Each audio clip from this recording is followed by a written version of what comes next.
वहीं अब बात कर लेते हैं ग्वालियर के ऐतिहासिक किले की। ऐतिहासिक किले में वैसे तो कई राज छुपे हैं, लेकिन कुछ ऐसा भी है जो आज भी रहस्य बना हुआ है और इसके बारे में शायद लोग जानते हैं।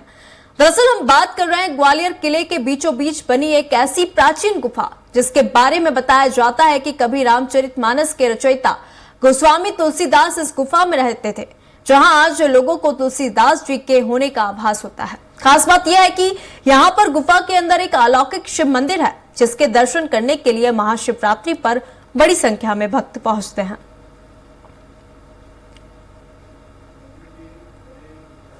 ग्वालियर का ऐतिहासिक किला अपने अंदर बहुत कुछ सजोए बैठा हुआ है।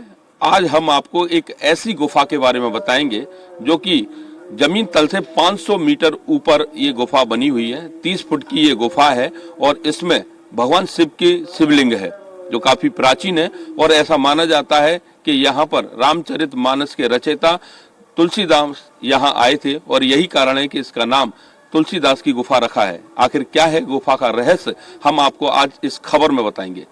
इस समय हम गुफा के मुहाने पर देख सकते हैं कि दूर दूर तक ग्वालियर शहर दिखाई दे रहा है, जिससे आप आकलन कितनी ऊंचाई पर ये गुफा बनी हुई है। बीच किले में ये गुफा है, चारों तरफ किला भी आप देख सकते हैं कि जो किला है वो उसके बिल्कुल बीचों बीच इस समय हम मौजूद हैं और काफी ऊंचाई पर ये गुफा स्थित है।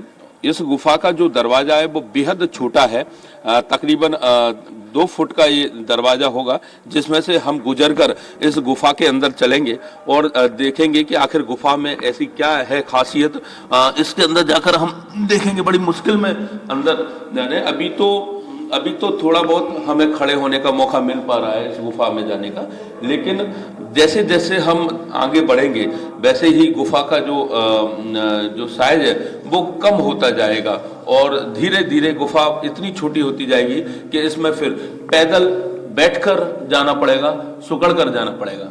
पहले इस गुफा में बहुत अंधेरा रहता था, लेकिन धीरे धीरे लाइट की व्यवस्था की है। आप देख सकते हैं कि बहुत कम जगह बचती है। थोड़ा सा बीच में आने के बाद ये जगह जरूर राहत देती है, क्योंकि यहाँ पर जो दीवार है वो ऊंची है और सबसे अहम बात यह है कि हाथों से बनाई ये गुफा है।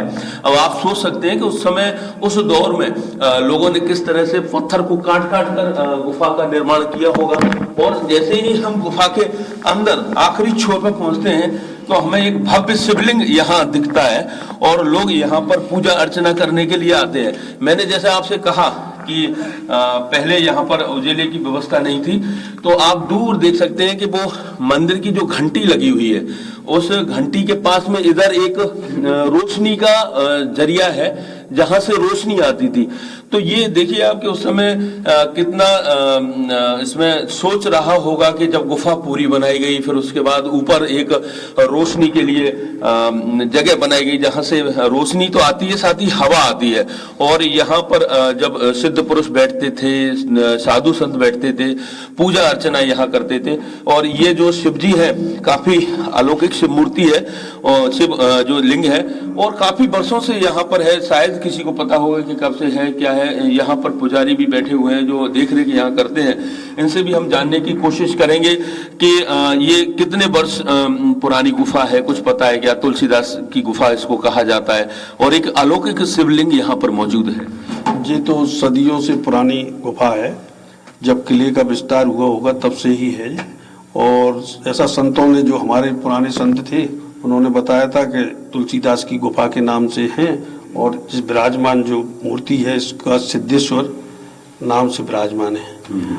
और ये संत जो हमारे थे कालिदास महाराज जी, उन्होंने बताया था कि जब यहाँ से अपने चित्रकूट के लिए तुलसीदास जी गए थे तब एक रात विश्राम उन्होंने यहाँ किया, तो इनका नाम तुलसीदास की गुफा पड़ा। यहाँ बड़ी संख्या में लोग आते होंगे, श्रद्धालु शिवरात्रि में काफी महत्व होता होगा। शिवरात्रि में प्रसादी वगैरह वगैरह और अभिषेक वगैरह सब चलता रहता है और काफी लोग आते हैं। यहाँ ना तो गर्मी का एहसास होता होगा ना सर्दी का एहसास होगा। इसके अंदर गर्मी में तो ठंडक होती है और ठंडक में गर्म रहता है। किले के बीचों बीच है? किले के बिल्कुल बीचों बीच है, किले से लगा हुआ बिल्कुल। और आप दिखा सकते जैसे रोशनी के लिए भी क्या व्यवस्था थी यहाँ पे? अब तो लाइट आ गई। हाँ, यहाँ पे क्या था कि पहले तो पूरा जंगल था। आज सन 70 में पूरा नीचे तक 68 तक 70 तक। तो उस समय क्या है कि हमारे जो बाबा थे श्री कालिदास जी, उन्होंने यहाँ पे है ना 15 साल तपस्या करी और यहीं रहे वो गुफा में। तो उनकी कृपा है कि जी सब काम चल रहे हैं। तो बिल्कुल पूरा दरबार है यहाँ पर। नंदी महाराज हैं, गणेश जी हैं, कार्तिकेय हैं, पार्वती जी हैं और सिद्धेश्वर महादेव हैं और कनकेश्वरी की मां दर्शन करने आई थी। तमाम जो साधु संत हैं वो यहाँ दर्शन करके आ चुके हैं करे धाम के तमाम। तो ये आप देख सकते हैं कि ग्वालियर शहर में किला वैसे तो अपने आप में काफी ऐतिहासिक है, लेकिन इस किले में भी कई ऐसे रहस्य और राज हैं जो छुपे हुए बैठे हैं। इनको तुलसीदास की गुफा के बारे में शायद बहुत कम लोगों को पता होगा, लेकिन जिनको पता है वो यहाँ आते हैं और अलौकिक इसके दर्शन करते हैं। तो ये तुलसीदास की गुफा दिखाई हमने आपको। अब हम जब वापस यहाँ से चलेंगे तो आप उस दृश्य को देखना कि किस तरह से वापस जाते हैं। जब लोग आते तो ठीक है, लेकिन वापस जाने में काफी ढलान भरी जगह है। तो वापस लौटते समय एक तरह से लोगों कह सकते हैं कि भगवान के दर्शन करने आते हैं, लेकिन काफी अनुभूति का अनुभव होता है। और इस गुफा से जब हम निकलेंगे तो वो अनुभव आपको भी इन विजुअलों के माध्यम से कराएंगे। इस गुफा को देखकर कतई नहीं अंदाजा लगाया जा सकता कि मानव द्वारा निर्मित है, क्योंकि जिस तरीके से और जिस शैली में इस गुफा को बनाया गया था उससे एक बात तो साफ हो जाती है कि उस समय किस तरह से यहाँ पर जो लोग होंगे उन्होंने अपने हाथों से इस गुफा को तैयार किया होगा। और यहाँ ये भी सुनने में आता है कि वैदिक मंत्रों की आवाज भी यहाँ रात में सुनाई देती है, अलौकिक चीजें यहाँ दिखाई देती हैं। और लोग यहाँ पर जब आते हैं दर्शन करने के लिए तो वो जब लौट कर जाते हैं तो काफी उनको अभिभूत महसूस करते हैं। तो ये थी ग्वालियर की तुलसीदास की गुफा जिसके दर्शन हमने आज आपको कराए हैं।